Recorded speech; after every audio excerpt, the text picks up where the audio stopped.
No se trata de un acuerdo todavía, lo único que tiene de acuerdo es que es un memorándum de entendimiento. Trump ha anunciado ya 39 veces que tiene un acuerdo y los acuerdos fracasan en esta guerra entre Irán y Estados Unidos. El que está decidiendo es el Estado de Israel. Y hay dos puntos importantes que no todo el mundo sabe. Estados Unidos quiere proclamar la victoria y salir de ahí en una guerra donde nunca debió meterse. Amigos, bienvenidos a esta entrega con el general Damián Arias Matos. Con él estaremos analizando este acuerdo entre Estados Unidos e Irán que pone fin a una tregua que por momentos fue muy frágil y donde pudiera también incidir el componente de Israel. Bienvenido, general Damián Arias Matos. Gracias, José, por la invitación. Te agradezco y un saludo a todos los que nos ven. Así es. ¿Qué tan sólido o frágil puede ser este acuerdo entre Estados Unidos e Irán y qué implicaciones tendría para la paz en el Medio Oriente? Mira, no se trata de un acuerdo todavía. Lo único que tiene de acuerdo es que es un memorándum de entendimiento. Le llaman el memorándum de Islamabad, que es la capital de Pakistán, que es el país que ha estado trabajando y está trabajando como mediador. En ese memorándum, las partes, según el derecho internacional, presentan sus puntos de avenencia, lo que ellos quieren, lo que estarían dispuestos a ceder, para ver si se resuelve un problema internacional. Podría ser que ellos lo hagan de motu propio, o sea, como es el caso de ahora, o que lo hagan ante una instancia internacional. Lo que tenemos hasta ahora es un borrador de 14 puntos, más filtrado que formal, confirmado por la Cancillería pakistaní y confirmado prácticamente inmediatamente por el presidente Donald Trump. ¿Qué usted ve en esos puntos que pueda destacar? Bien, lo primero que vemos es, punto número 1, el cese de hostilidades, o sea, un cese al fuego en todos los frentes, que son 4 frentes. Es un punto importante. El otro elemento, la apertura del estrecho de Hormuz al comercio, al tráfico internacional. Es importante resaltar aquí al comienzo de que tiene una ruta crítica de 60 días que comienza este viernes 19 en caso de que se firme en Ginebra, Suiza. Se confirmó que el vicepresidente J.D. Vance va a Suiza el viernes para firmar ese contrato.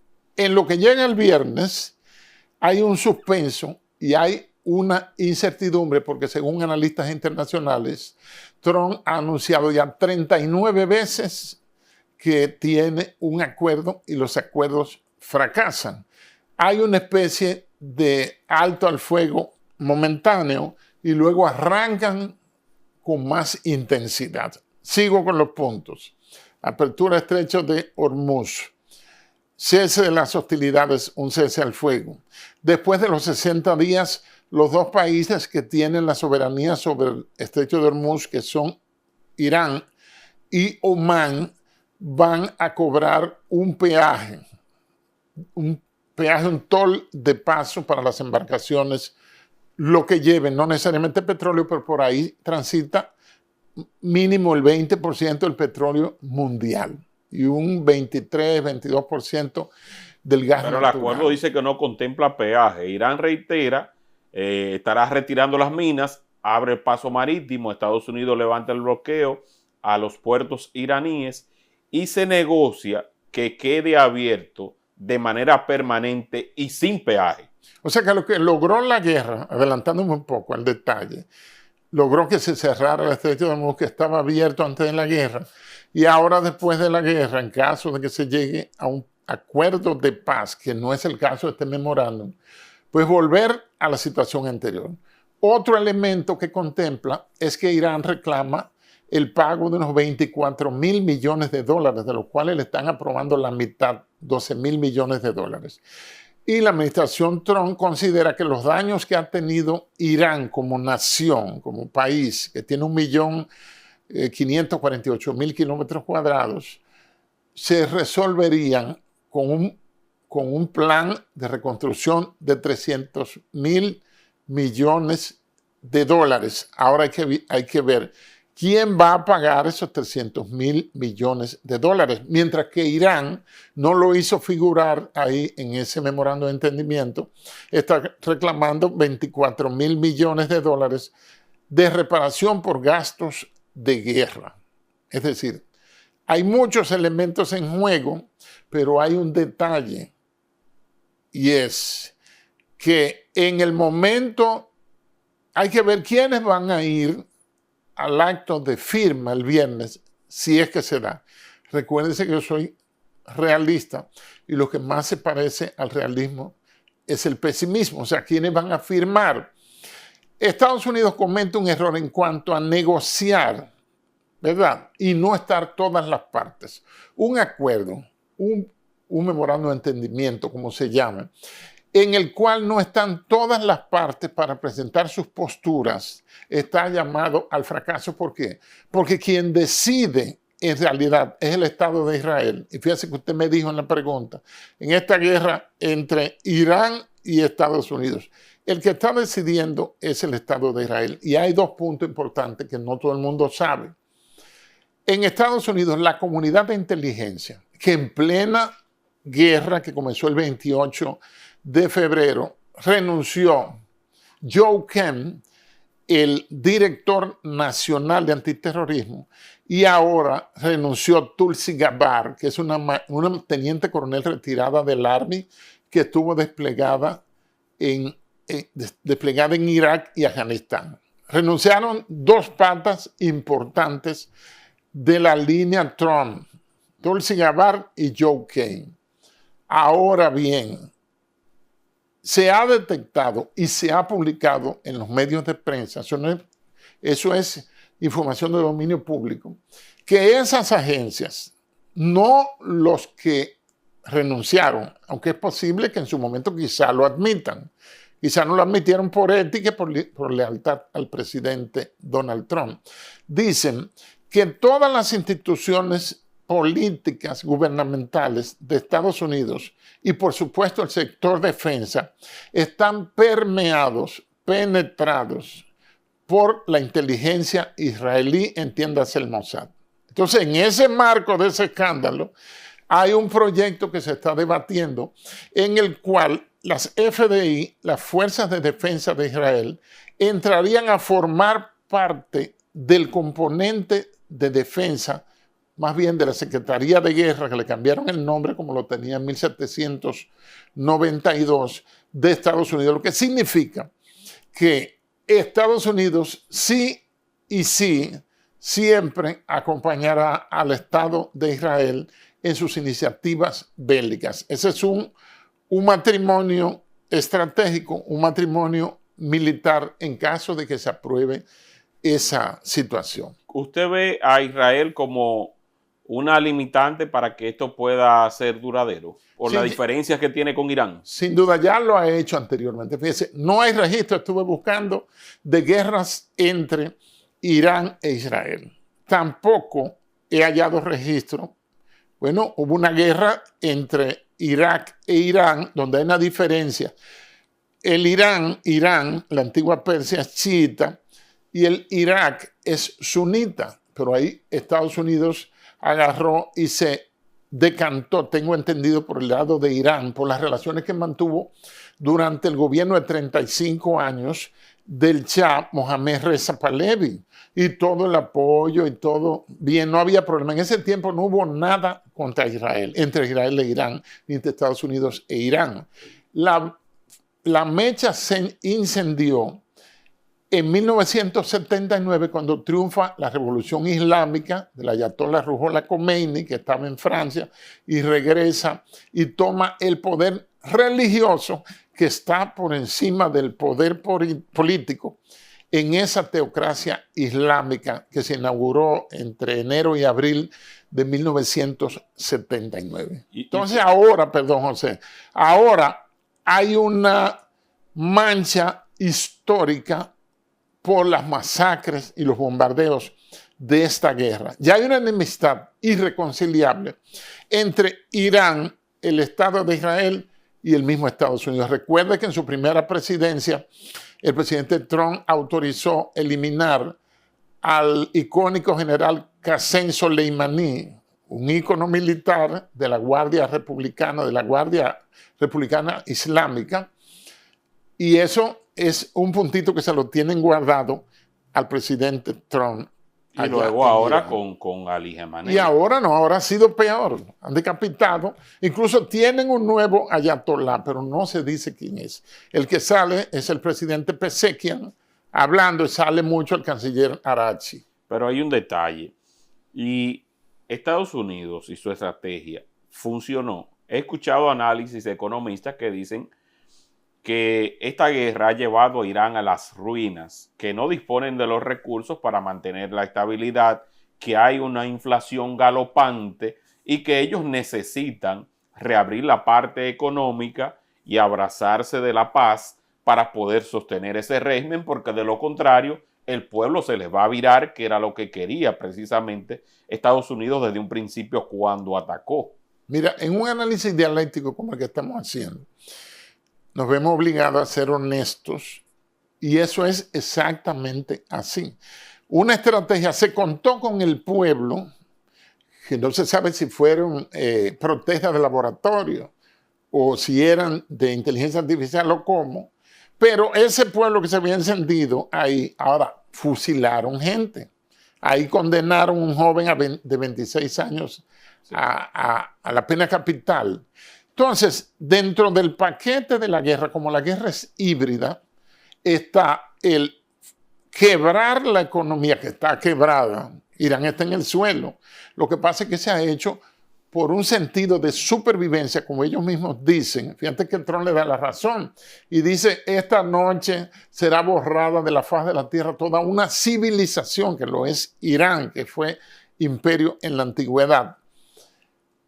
Y dentro del paquete está el quebrar de manera tal suministros, atacar instalaciones de agua potable, de desalinización. Ese es un punto importante. Son países desérticos. Y crear una crisis interna que haya que ametrallar la población, literal. ¿Por qué? Porque se está creando una combustión interna, como que tú le metas, en vez de meter el pollo al horno, tú le metes el fuego al pollo. Entonces, esa combustión interna, y hay que admitir que la economía, con el cese de las exportaciones, porque es importante, cerraron el estrecho de Hormuz, pero lo cerraron también para Irán. Es decir, si no pueden pasar los barcos que van a despachar petróleo para China, ni para donde sea que vaya, pues tampoco Irán puede despachar petróleo, y su comercio exterior está seriamente afectado. Ahora bien, hay un control policial para que no salgan informaciones, sobre eso, y que ningún ciudadano publique nada pasa con Israel. Israel tiene una ley, una disposición, un decreto, que le meten 5 años al que ven transmitiendo en vivo cuando están cayendo, pero Israel, y mayormente ciudades como Haifa, Hebrón, Tel Aviv y hasta la misma Jerusalén, han tenido los ataques y bombardeos que nunca en toda su historia habían tenido. La economía, que era una economía de guerra, porque ellos se centraron en la supervivencia, y más con los ataques de la guerra de los 12 días del año pasado. Aceleraron sus procesos, pero ¿qué ha conseguido Estados Unidos? No se ha sacado un gramo del uranio enriquecido.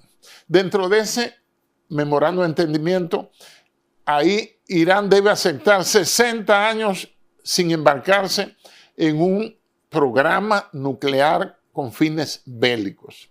No sé, no manejo esa tecnología, si se podría degradar el uranio enriquecido a 90%, que tiene aplicaciones atómicas, nucleares no bélicas, si se podía degradar a 3.27, que se puede utilizar en las plantas de energía nuclear. Es decir, ¿han conseguido un gramo? No. ¿Cómo sería esa operación? Irán admitiría que vayan a buscar el manejo riesgoso, el biohazard, como le dicen, el riesgo nuclear que tienen y la radiación. Es decir, son muchos aspectos que entran en juego en ese memorando de entendimiento que yo me atrevo a asegurar que será bombardeado por Israel para evitar que se vaya a firmar. Pero usted no cree que esto se haya dado como parte de los acuerdos o de las conversaciones que sostuvo hace más de un mes Donald Trump con el presidente chino, donde trataron este tema de manera privada y donde se comprometió China a buscar allí alguna solución para ambas naciones, tomando en cuenta que China es quien más compra ese petróleo que pasa directamente desde Irán por el estrecho de Hormuz. A China le interesa que su petróleo le llegue y que todo le llegue y poder negociar con el mundo. China no desperdicia capacidades militares para ir a invadir a nadie. Y yo sigo con mi tesis de que China nunca va a invadir Taiwán porque no la necesita, porque ya la tiene. Tú no vas a invadir lo que ya tú tienes. Entonces, China quiere negociar con el mundo entero, que ese es su enfoque. Hay que tomar en cuenta que la economía china guardó una reserva de 1.400 millones de barriles días previamente antes de que estallara esta guerra el 28 de febrero. Pero con la demanda energética que tiene China, que es un monstruo, es un mundo en sí mismo, pues esos 1.400 millones de barriles ya hay que sustituirlo o están en fase de agotamiento. Xi Jinping tiene confirmada una visita para el 23 de septiembre a la Casa Blanca, 40 días antes de las elecciones de medio término, porque Trump tiene un frente internacional que su punto más álgido, más caliente, ahora es Irán, queda latente Ucrania y también en Gaza todavía está humeando, pero el frente interno es que las elecciones de medio término vienen ahí. Si bien no tienen el Partido Demócrata un gran líder carismático que pegue, tienen a Gavin Newsom, pero Gavin Newsom no es de nivel, no tiene proyección. La Ocasio-Cortez tiene un 5.9% que podría, pero es muy difícil que dejen pasar todavía una mujer presidenta en Estados Unidos y más si es de origen hispano, como el caso de Alexandra Ocasio-Cortez. Entonces, Trump está manejando esas dos cosas.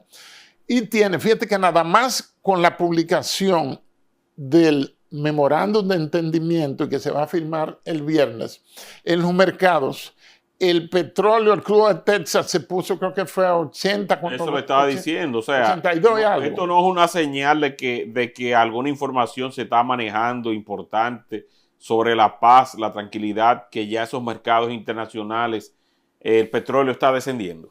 Mira, Trump es un especialista en comunicaciones y es un especialista en crear golpes de impacto. Es un especialista en eso. Entonces, él calma durante la semana los mercados, pero los fines de semana explotan los mercados y cuando abren el lunes ya hay problemas. Estamos en una guerra de incertidumbre. La primera víctima de toda guerra es la verdad. La verdad estratégica no puede saberse. Entonces, estamos en un compás de espera. Ahora, por eso bajaron a 80 promedio, 80 punto tanto, el crudo de Texas y el petróleo del Mar del Norte, que es el que pasa por el estrecho de Hormuz. Trump está manejando como un titiritero esa situación. Tiene mucha presión interna porque los presidentes nos quitan la economía.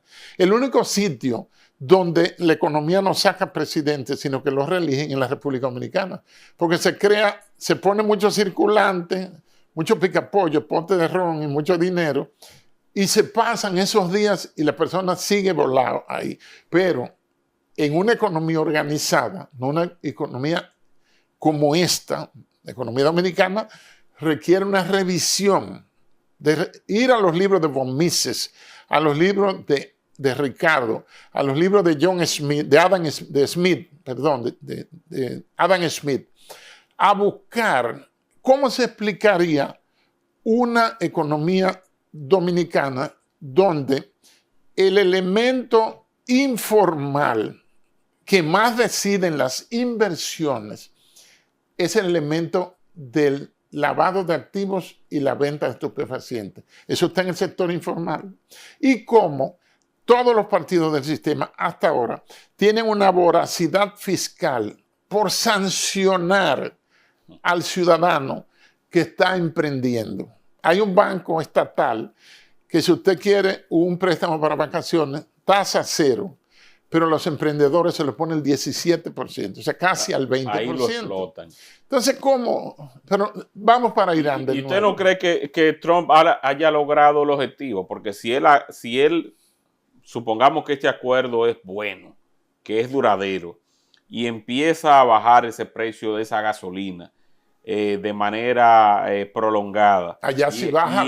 Y esos americanos dicen, pero mira, la gasolina que antes de este estallido me costaba a mí $3 el litro, ahora me está costando $1.50. Ese hombre tiene que seguir ahí, o el Partido Republicano en esas elecciones de medio término para el Congreso, ese partido tiene que seguir ahí. Yo creo que sí. Si Trump logra eso, sería un mago de la política contemporánea. Porque fíjate que Trump no está actuando, lo dije hace unos meses sentado aquí, como presidente de Estados Unidos, sino como presidente del mundo.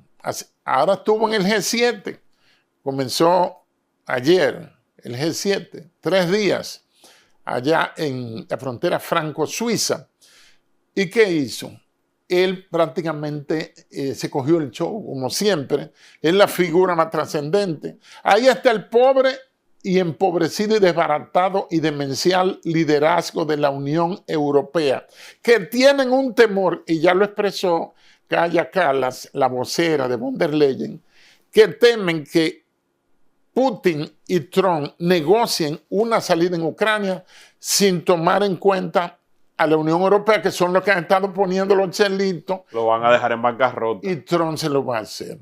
Eso es seguro, que va a ser una negociación para cerrar Ucrania, porque Trump tiene una línea, una lista que lo ha dicho. Él busca salir de Ucrania, pero el gran punto ahora es Irán, y ya está pensando meterle mano a Cuba, que será una operación corta. Yo sé que eso será muy rápido, será pan comido, si tomamos en cuenta la del 3 de enero de este año en Venezuela. Será muy fácil, porque tú ves voceando, ¿qué pasa? Que no vienen, Díaz-Canel y cosas. Esa gente va a salir huyendo, y Raúl Castro se va a agarrar un pamper nuevo, y van a tener que cambiarse el pamper rápidamente. Porque es lo mismo llamar al caballero aquel que verlo llegar. Bueno, y vimos también un movimiento en ese sentido del jefe del Pentágono, asistiendo a Guantánamo. En su base. Y la impresión que da, él llegó ahí en chancleta, en pantalones cortos, y exhibiendo y se puso a hacer ejercicio. Sí. Y mostrando los tatuajes que tiene. Sí, dando a entender que eso va a ser como si fuera algo, una especie de turismo en Cuba. Nunca se había visto un que se llamaba antes secretario de Defensa. Secretario de Guerra. Lo que pasa es que él viene de Fox News, sí, de la televisión y todas esas cosas. Por cierto, cumplió 46 años ahora, hace poco.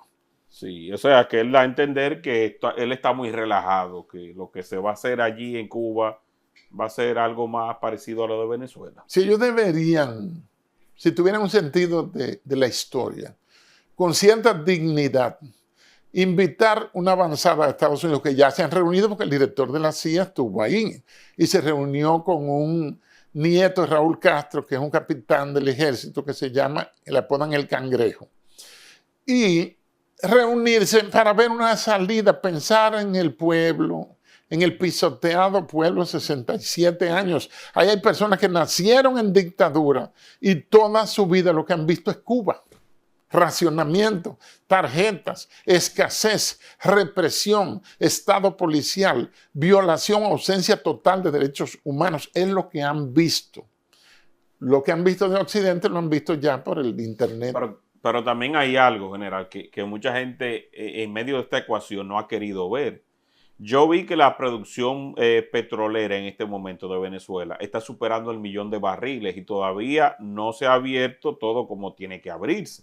Yo entiendo que mientras más tiempo dura para restablecerse la relación entre Irán y Estados Unidos, más posibilidades tiene Estados Unidos de hacer que Venezuela vuelva a ser productiva y que el mundo no dependa de ese petróleo de Irán ni del estrecho de Hormuz, sino que se encuentre de esta parte, en el lado occidental. Mira, sería maravilloso que con las reservas probadas que tiene el Estado venezolano, que dicen que son las mayores reservas, si eso se explotase, aparte de de los otros commodities que tiene uranio, tiene hierro, creo que tiene cobre, tiene muchísimos commodities, recursos naturales.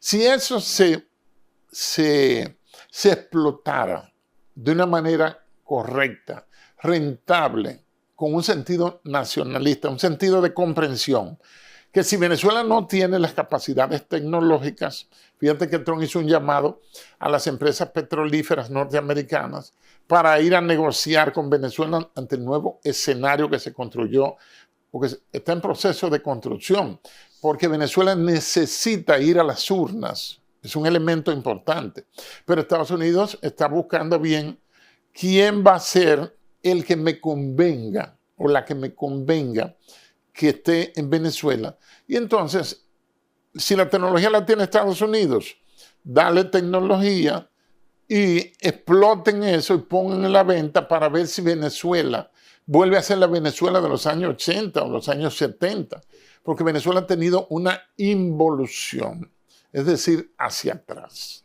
Ese es el problema. Sí, eso es lo que se ha visto, pero en sentido general, yo apostaría, contrario a usted, al optimismo. Yo entiendo que el hecho de que Irán económicamente esté asfixiado lo hará por lo menos durante un tiempo razonable aceptar el acuerdo que Estados Unidos le esté planteando, y Estados Unidos va a ceder un poco porque Donald Trump quiere una tranquilidad interna de su nación, aunque Israel, como usted ha dicho, pueda sabotear esa tranquilidad que se pueda dar y ese entendimiento que se pudiera dar entre Estados Unidos e Irán.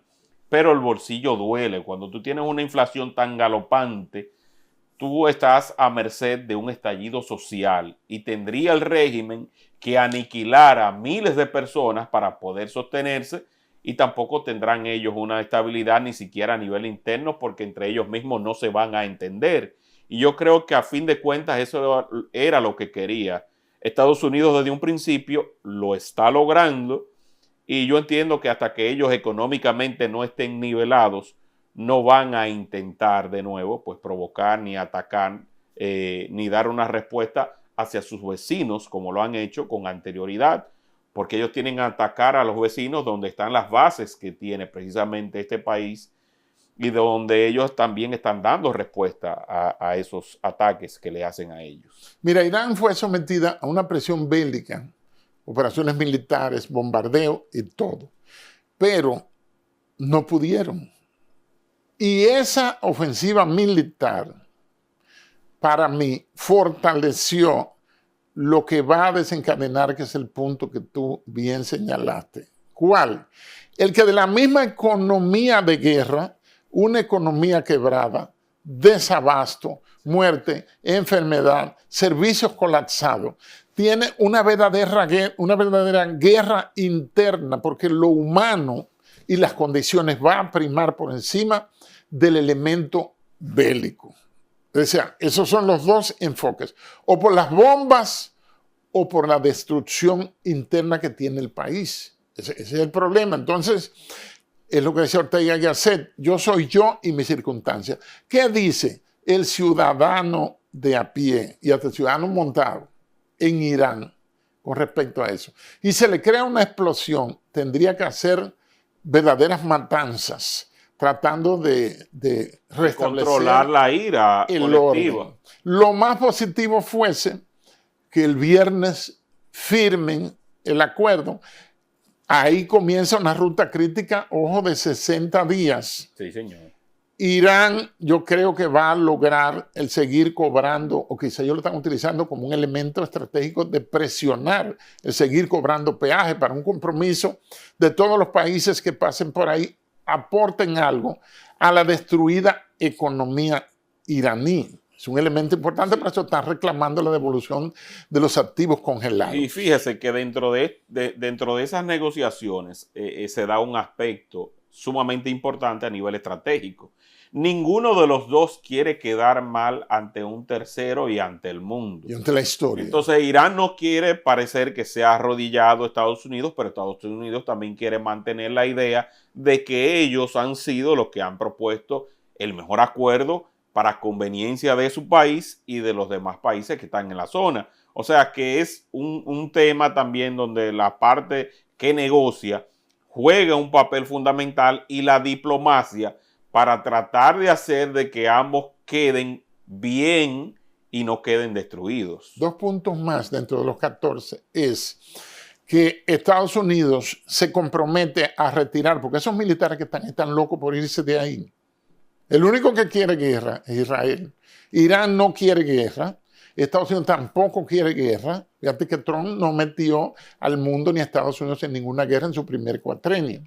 Entonces, pasados esos 60 días, pues entonces ya hay una apertura definitiva del estrecho de Hormuz y Estados Unidos dice que no se va a comenzar a emitir los pagos del dinero, la devolución de los 12.000 millones de dólares congelados, mientras que no se cumpla esa fase inicial de esos 60 días de ese memorándum. Tenemos los dedos cruzados por si acaso eso tiene algún impacto para que se firme y para que se cumpla y que se restablezca la paz. Y que la economía vuelva a la economía. Y que no, oye, otro detalle, Estados Unidos quiere proclamar la victoria y salir de ahí en una guerra donde nunca debió meterse. Todos los otros presidentes en 40 años evadieron, desde el 79 para acá, 47 años, evadieron el meterse en una guerra con Irán. Fíjense que Obama le aprobó un plan nuclear. Le dio fondo. Y le mandó, creo que fue 1.700 millones de dólares. Según Trump, le mandó muchísimo dinero. Pero eso fue un parche para que durara unos cuantos años, porque esta era una guerra que se veía venir.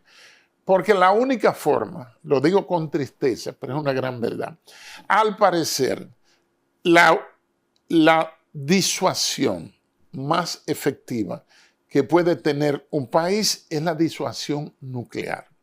Si Irán logra ser una potencia nuclear, pues ya pensarían antes de bombardearla, como se le acaba de hacer.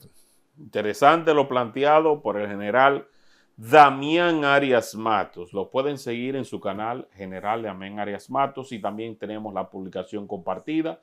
Le invitamos a que se suscriba, a que active esa campana de las notificaciones y a que comparta todo lo que aquí se dice. Si tiene alguna diferencia, la puede comentar con amabilidad. Sí, sí, con respeto. Así es. No es problema.